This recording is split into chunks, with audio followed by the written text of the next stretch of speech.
Hi, my name is Alicia Lavelle. I'm a physical therapist, and today I'd like to present to you the Rehabilitation Guide for Autonomic Dysfunction after COVID-19. So first, we'll start by defining some of these terms we see oftentimes in headlines in the news. So basically, as the number of COVID-19 survivors grow, so will the number of patients with chronic symptoms after their initial infection. The terminology for these patients include post-acute COVID syndrome or PACS, long COVID, long haul COVID, and post-acute sequelae of SARS-CoV-2 or PASC. For the duration of this presentation, I'm going to try to, whenever I talk about these patients after COVID and some of their symptoms, call these patients PACS just for some consistency. Because each of these terms lacks concise definition across the literature, but all terms suggest a multi-system illness after the infectious period, typically greater than 3 weeks.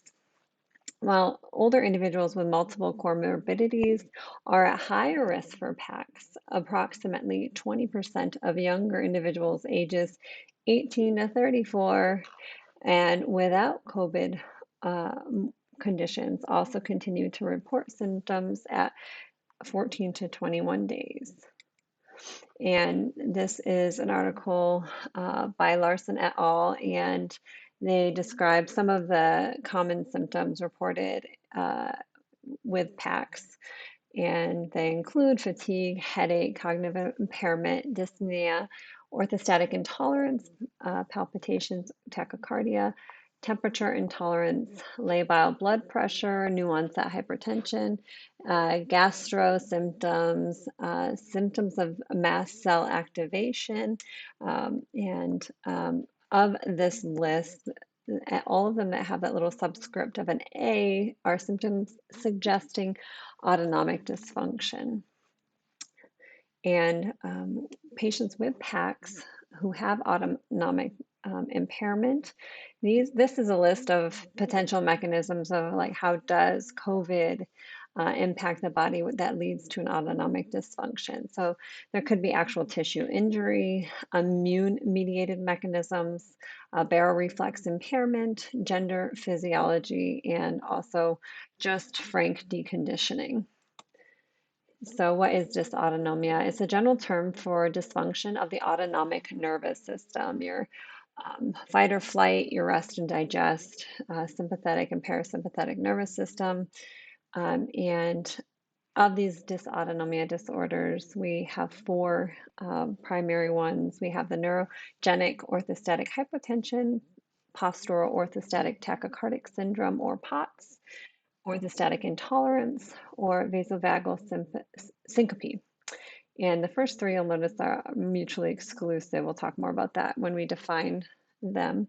You'll notice on the bottom, we have two lines presented in each of these four line graphs, where red is depicts heart rate and the black line depicts blood pressure. And with orthostatic hypotension, we see the heart rate stays pretty much the same as the patient stands up. We see a rapid decline in blood pressure and a slight increase of heart rate. Whereas with POTS, we see a potentially unchanging blood pressure with a rapid increase in heart rate. Orthostatic intolerance is simply fluctuations of either or both that make the patient uncomfortable upon standing. And then the vasovagal syncope is a rapid decrease of both heart rate and blood pressure that can result in an unconscious state. This is a case report, retrospective chart review of patients who presented to a dysautonomic clinic after COVID-19 infection. So there's 20 patients that were represented, and of them, 75% of them were diagnosed with POTS, 15% of them diagnosed with neurocardiogenic syncope, and 10% diagnosed with orthostatic hypotension. So that these percentages are depicted in this first pie chart, majority of them, of course, having POTS. And the second pie chart depicts outcomes 6 to 8 months after COVID-19. 60% of them were unable to work, where 25% of them were able to work with some adjustments or sort of a limited duty, and 15% of the 20 were able to return to work full-time as previously, again, at the end of 6 to 8 months. So a majority of these patients we're seeing are getting this POTS diagnosis. And so I think it's important to define it. The definition of POTS, or postural orthostatic tachycardic syndrome, is a heart rate increment of 30 beats per minute or more within 10 minutes of standing or head up tilt in the absence of orthostatic hypotension. The standing heart rate is often 120 beats per minute or higher. And as a reminder, orthostatic hypotension is defined as greater than 20 over 10 millimeters of mercury drop within 3 minutes of standing. So again, these diagnoses are mutually exclusive, and this can be frustrating because there are patients who have drops in blood pressure when they have POTS. But if we treat the POTS, if we treat the orthostatic hypotension, and these patients, their heart rates will still increase because it's not an increase due to the drop in blood pressure, it's an increase due to autonomic dysfunction. So they are actually different diagnoses. And for POTS, the gold standard test is the tilt table test. And this is nice because the patient's muscles remain in a rested state as their position changes. Whereas if we just ask a patient to stand up, the muscles begin to work, and that can change sort of the body's ability to adapt to the position change. Also, with the tilt table test, of course, the patient remains safe should they become unconscious in a more severe symptomology. So the etiology remains largely unknown for POTS. We have a primary and a secondary etiology. The primary suggests an unknown cause, not associated with any other disorder. It may be autoimmune with an underlying issue of inflammation. Secondary etiology, we see that there's a connection to some other diagnoses. Commonly, we see POTS diagnosed with EDS, or Ehlers-Danlos syndrome, which is a hypermobility disorder that often has chronic pain associated with it. That's a very common one. We also see it in concussion after pregnancy, car accidents, or post-viral or bacterial infections. So it's interesting, prior to the COVID pandemic, it was understood that 50% of cases reported a precursor viral illness. So, for example, Epstein-Barr or the influenza virus. So this here is the algorithm for the POTS diagnostic criteria. I won't go through it extensively, but basically you have to have a change in position from sitting to standing. It can't be associated with any other diagnoses, and just kind of ruling out any medication impacts. So we want to really make sure that it is actually a POTS diagnosis. So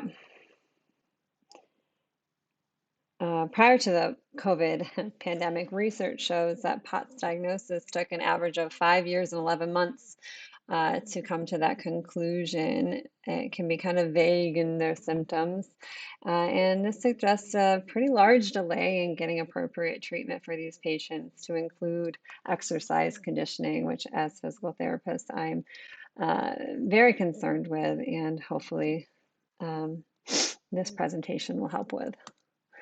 All right, so however, it's not good to assume the diagnosis of POTS because of an increased heart rate or an orthostatic intolerance, because there are many serious complications after COVID-19 that can have similar symptoms to POTS.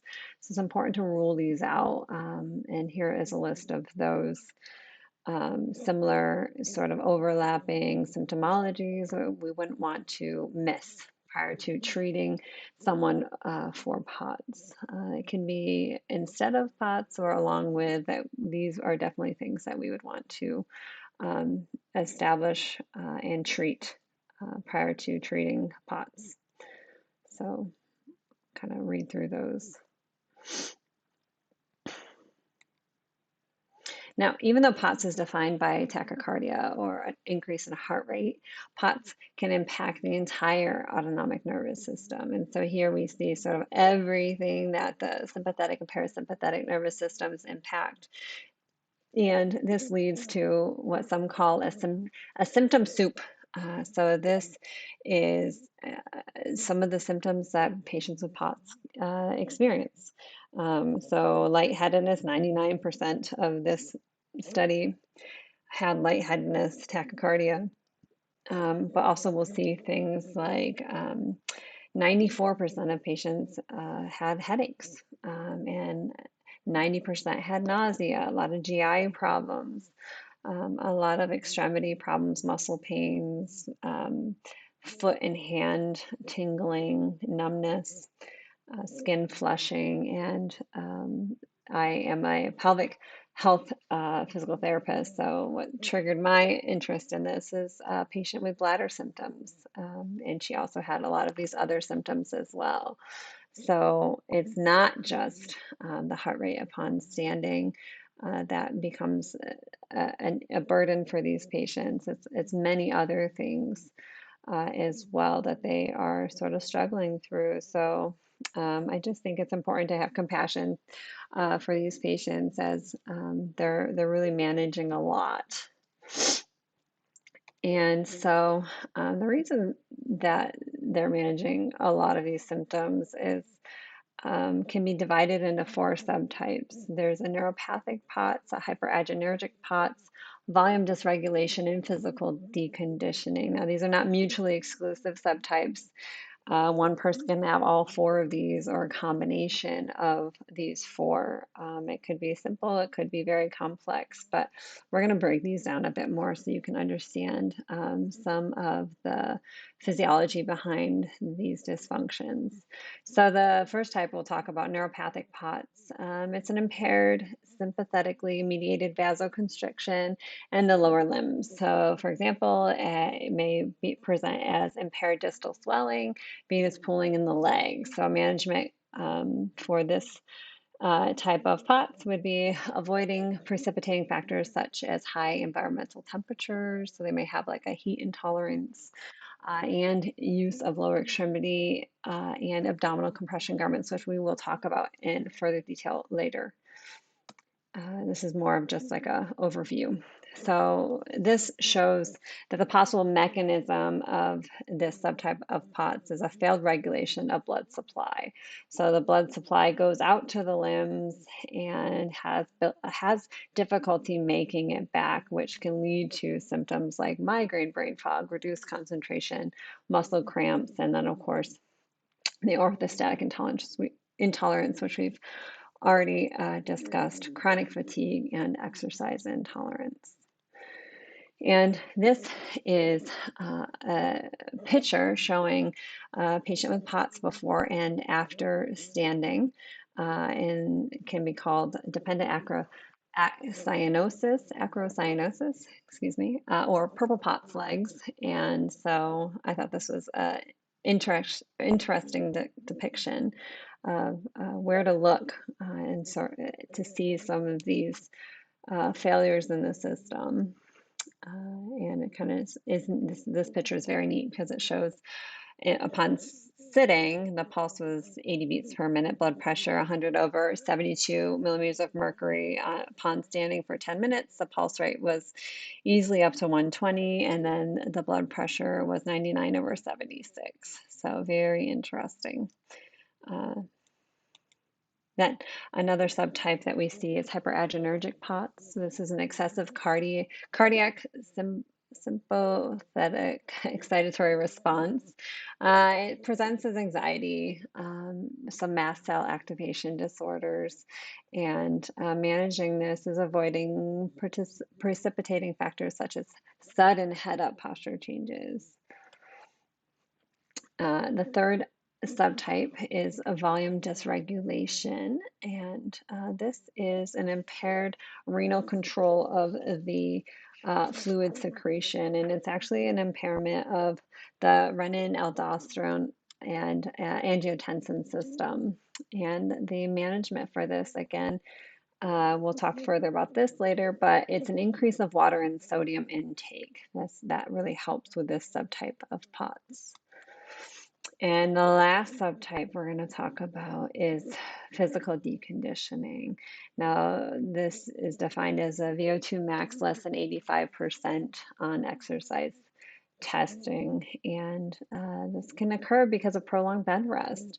One day of bed rest could decrease cardiac output as much as 5%. And so I like to think about if it takes 5 years for these patients who, by nature, have an exercise intolerance. It takes over 5 years to get diagnosis.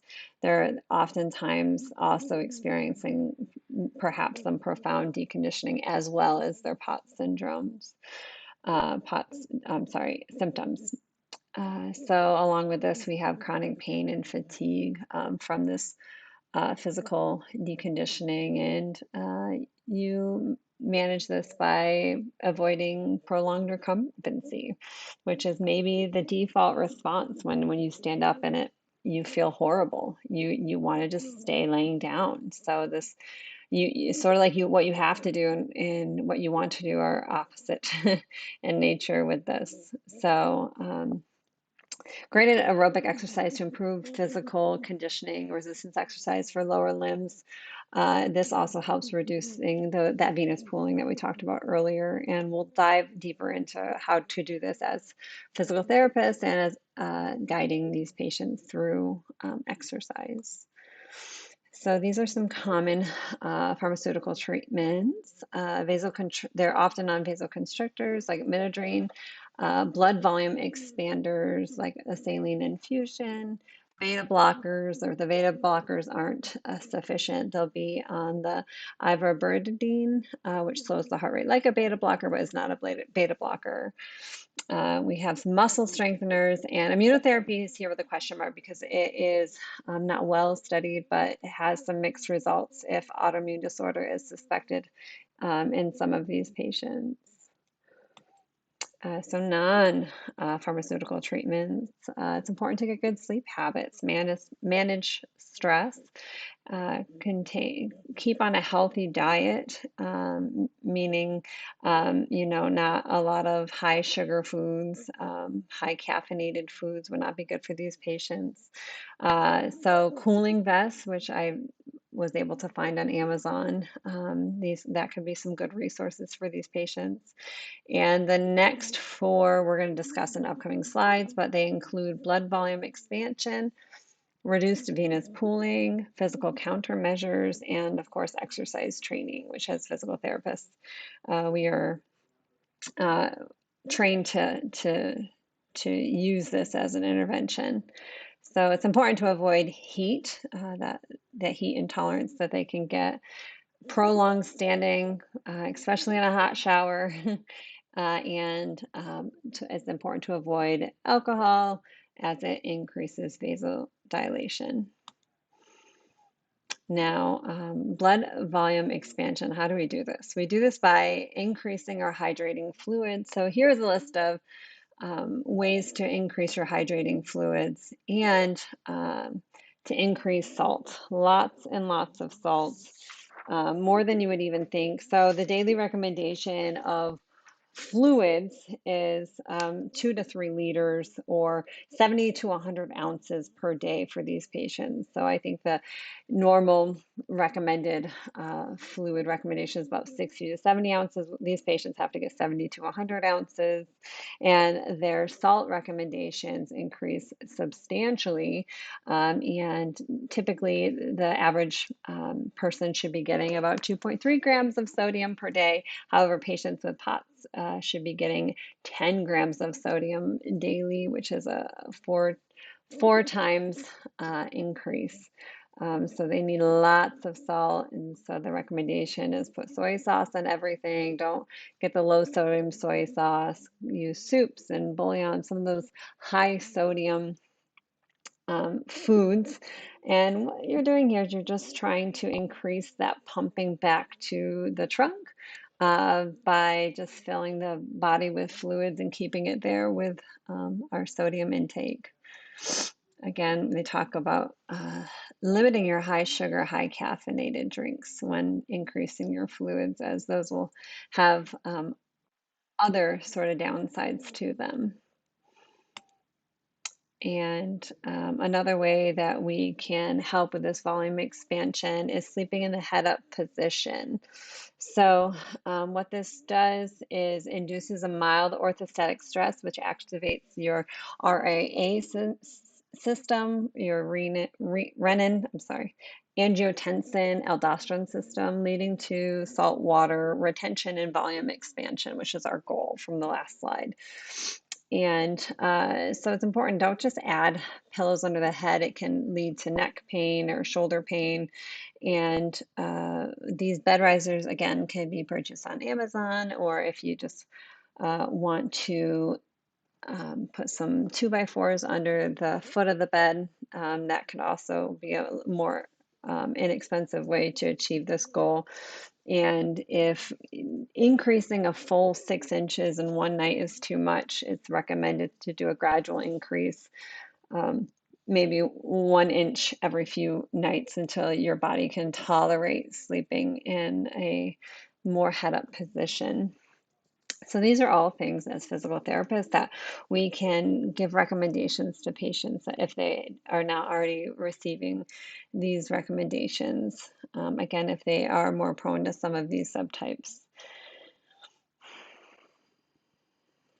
All right, so the other thing we want to do is try to get a reduction in venous pooling. And this could be attributed to poor vascular tone and abnormal vasomotor control. So a good way to just address this is compression garments. This was actually first studied in post-space flight astronauts, actually, who came back with orthostatic intolerances. These graded compression garments have been shown to reduce venous pooling and increase systolic blood pressure. And so this study was done to figure out what is the best sort of combination of compression garments. And these patients did best when all of the lower extremities were covered, calf, thigh, and lower abdomen. And not as good, but also good as if they just do the abdominal compression. And the leg compression alone just wasn't as effective as the abdominal compression or all of it combined, though it was better than nothing at all. I know my patient, she didn't tolerate the abdominal compression well because it made her feel nauseous and sort of exacerbated some of her GI symptoms. So again, there may be some difficulties with some of these recommendations, but it's important to know what the literature is kind of showing. So this is the physical countermeasures that we can recommend to our patients. These countermeasures are to avoid things like near syncope or any of those POTS symptoms that trigger upon standing. And some patients may find they do this sort of subconsciously. So giving them a few other strategies may be helpful, like squeezing a ball, crossing your legs, doing some muscle pumping by swaying or shifting or tiptoeing or walking, squatting, sitting, or lying down. And a forceful cough can sometimes get the blood flow back to the core, and then suggesting they do a skin surface cooling, maybe spraying some refrigerated water on their face if the heat intolerance is a problem. You can put the water bottle in the fridge and then use it to cool off as needed throughout the day in hot environments. Now, so as physical therapists, we definitely want to know what the literature says about exercise training. And this is one of the cornerstones for treatments of patients with POTS. And we always, like with any patient, want to have a gradual progressive exercise. Um, and it's probably even more important for these patients who have such a exercise intolerance. So the standardized POTS protocol is Levine protocol, but it can be quite intense for a lot of people. So there's other programs such as the Children's Hospital of Philadelphia and Dallas modified programs, which have slower progressions. But I just want to break down the Levine protocol so you know sort of what the standardized protocol is, and you can sort of modify it to individualize it to your patient. But knowing what the basis is and changing that may be most helpful. So here's the Levine protocol. It's a 3-month structured exercise program where it focuses on endurance training 3 to 4 times a week and resistance training. So the resistance training is recommended to be done initially once per week for 15 to 20 minutes and progressing to twice weekly for 30 to 40 minutes. And this is focused on a lower body muscles, and the core tends to be the most effective. And they don't suggest any specific exercises, but I think strengthening those lower body muscles, getting that fluid pump improved and working to help that blood flow back to the core is, I think, the main goal of the resistance training. Now, some tips they list for success. So first, they want you to start with horizontal training. This is swimming, recumbent bike. I put in the Pilates reformer. That may be something that a patient will tolerate well as you're sort of laying down while working out. And they also really recommend the rowing machine.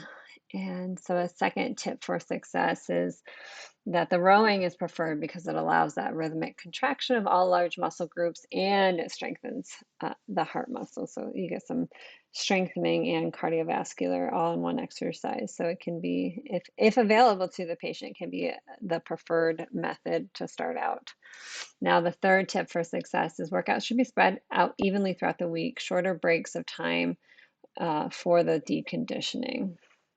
So you don't want to put all your exercises Monday, Tuesday, Wednesday, and then don't exercise again until the following Monday, because that feeds into tip number 4, which is don't take more than 2 days off from exercise.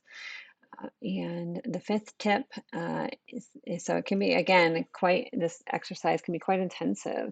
If the patient cannot complete all the sessions for that week, then the week must be repeated for the following week. You don't get to move on to the next week if some of the sessions are missed. And that sixth tip is if the patient stops training for more than 2 weeks, they may want to consider starting back from the beginning. So I think that from an exercise standpoint, some of these recommendations make sense, but from a patient standpoint, it can seem quite strict. And it's important to encourage patients to persevere through fatigue and other POTS symptoms at the start of the program. Reassure them that exercise is not harming them, and even if it is making them uncomfortable. Just again, by nature, they're going to have an exercise intolerance. And so having a coach and having someone reassure them can be perhaps very helpful. So the Levine protocol establishes 3 workout zones. First, you want to measure the resting heart rate and calculate your max heart rate. And the 3 workout zones are your base pace, your maximal steady state, and your recovery state. And so the base pace is no more than 75% of your max heart rate, or RPE of 13 to 15. The maximal steady state is 220 minus your age, plus or minus 5, or an RPE of 16 to 18. And then that recovery state is lower than the base pace, so lower than that 75% max heart rate, an RPE or an RPE of 6 to 12. We'll talk about that in a second, the RPE. So here's an example. I myself am 35. If I had a resting heart rate of 68 beats per minute and my max heart rate of 185 beats per minute, my base pace, I may target to not go above 139 beats per minute. Now, if I myself had POTS, that's not a big jump from that 120 upon standing. So that really emphasize exercising in a recumbent position so we don't trigger some of those POTS symptoms, but we can build strength and endurance. Again, maximal steady state, 180 beats per minute to 190 beats per minute. And then the recovery is less than 138. So it will make more sense with these numbers as we kind of move on. So heart rate or the RPE, or the rate of perceived exertion. So the rate of perceived exertion may need to be used if the patient is on a heart rate lowering medication such as the beta blocker or ivabradine. And the RPE can be helpful for these patients if they're still on these medications because the heart rate will not be accurate. Otherwise, if they're not on these medications, heart rate could be a good method to progress these patients along and let them know again that they're not causing any damage, that they're in a safe, healthy heart rate zone while they are working out.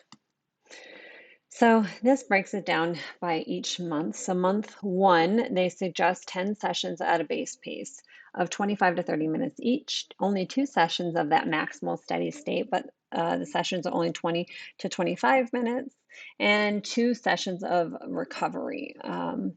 And they should be about 30 minutes long. So even though there's a lower heart rate, we want to build the endurance with the recovery days. So I built a little calendar suggesting a layout of these so you can see it, because sometimes when it's just listed in a table format, it's hard to visualize this. So I took this generic month and I put sort of the 10 or so base paces, the 2 max paces, and then the 2 recovery paces. And I laid them out in a way that made sense to me, but obviously these are all very variable. And again, it was recommended to do 3 to 4 days a week. So once you incorporate that, this is an example of what that could look like. And again, as a reminder, the base pace is done at about 25 to 30 minutes. So maybe in the beginning it's more 25, and then at the end of the month you're working closer to 30 minutes. And that maximal steady state, the first session is done at 20 minutes, whereas the second session is done at 25 minutes. So everything is gradually increasing, and you're asking more with this Levine protocol. And then that recovery is done at 30 minutes for both sessions that first month.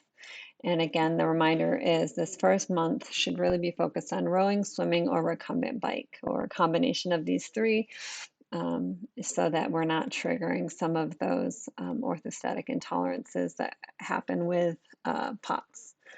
So month number 2, the base pace is suggested to be done in 9 sessions. Maximal steady state should be done in 3 sessions, and the recovery should be done in 3 sessions. And just like the previous month, each of these sessions gradually increases in their duration.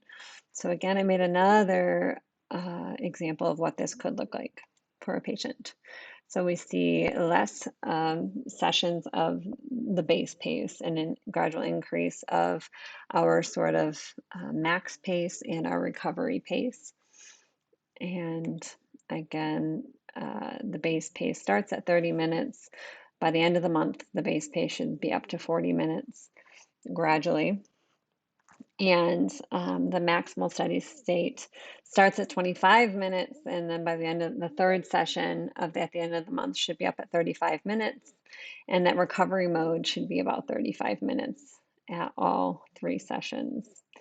And this suggests that in the second month, you can start incorporating an upright bike. So they're still seated, but their trunk is more upright, maybe triggering some of those symptoms or sort of challenging some of those symptoms for the patient.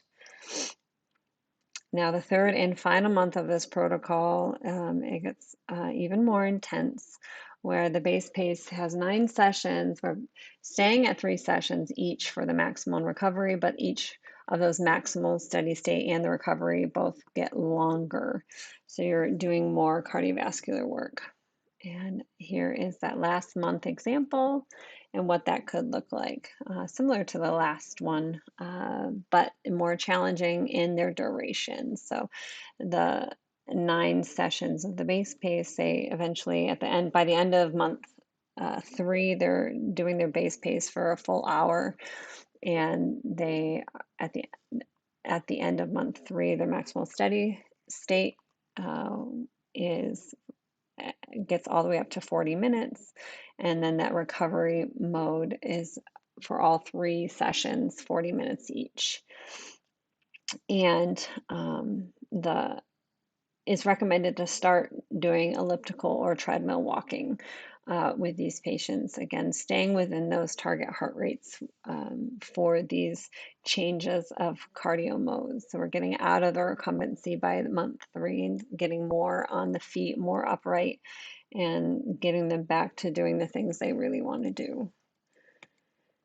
So in conclusion, these patients are very complex. We may need to refer them out. It's definitely a professional need.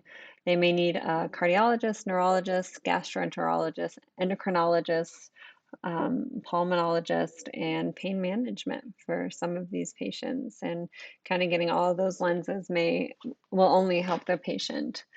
And I think it's important to note that not everyone gets better, but physical therapists still play a role in management of symptoms and giving some guidance for some of the non-exercise interventions.